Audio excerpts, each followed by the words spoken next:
le système hospitalier est en train de s'effondrer. De plan d'économie en plan d'économie, aujourd'hui l'hôpital est à l'os. Nous n'avons plus les moyens de prendre en charge les patients en toute sécurité, sécurité que tout citoyen est en droit d'attendre de l'hôpital public. Et ça, c'est intolérable pour les soignants qui aujourd'hui sont en colère et l'expriment par les mouvements de grève. Alors mouvements de grève qui n'impactent pas le fonctionnement du service public, puisqu'on appelle ça, nous, la grève sparadrap. On met un sparadrap en grève, on met des banderoles, on fait signer des pétitions.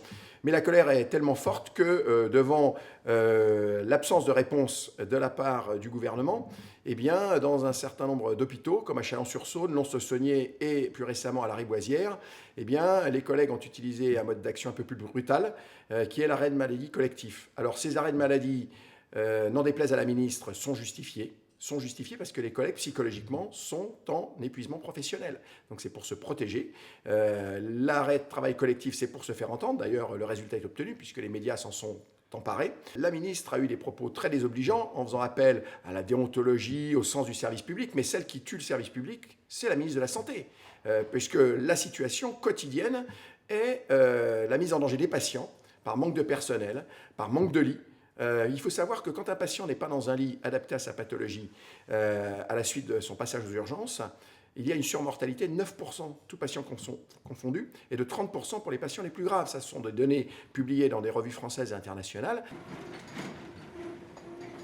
Il n'y a pas de remède miracle pour régler tous les problèmes en une seule fois, mais enfin, on demande aujourd'hui l'arrêt des plans d'économie, l'arrêt des fermetures de lits et de services, et on demande à ce qu'il y ait du personnel supplémentaire et qu'on ouvre, en tant que de besoin, des lits supplémentaires pour qu'on soulage le travail aux urgences. Et ça, c'est une mesure immédiate. On peut soulager le travail aux urgences si on n'est pas obligé de faire un double travail en s'occupant des patients qui devraient être dans des lits et qui restent sur des brancards, ce qu'on appelle les hospitalisations brancards, qui entraînent une charge de travail supplémentaire.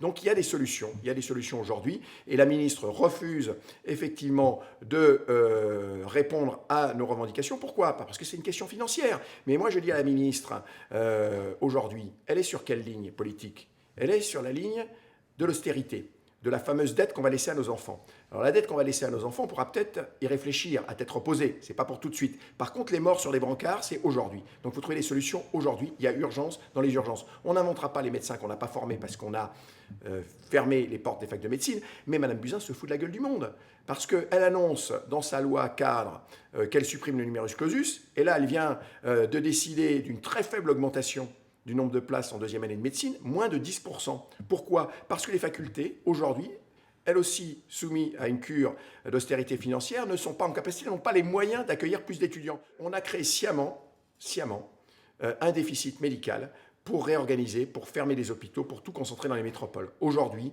on aggrave les déserts médicaux, on concentre l'activité dans les grandes métropoles. Quand on a les médecins, eh bien, pour appliquer des mesures d'économie, on ferme des structures, comme c'est le cas à Lons-le-Saunier, où les collègues se sont mis aussi en arrêt maladie. Aujourd'hui, la mobilisation est très forte.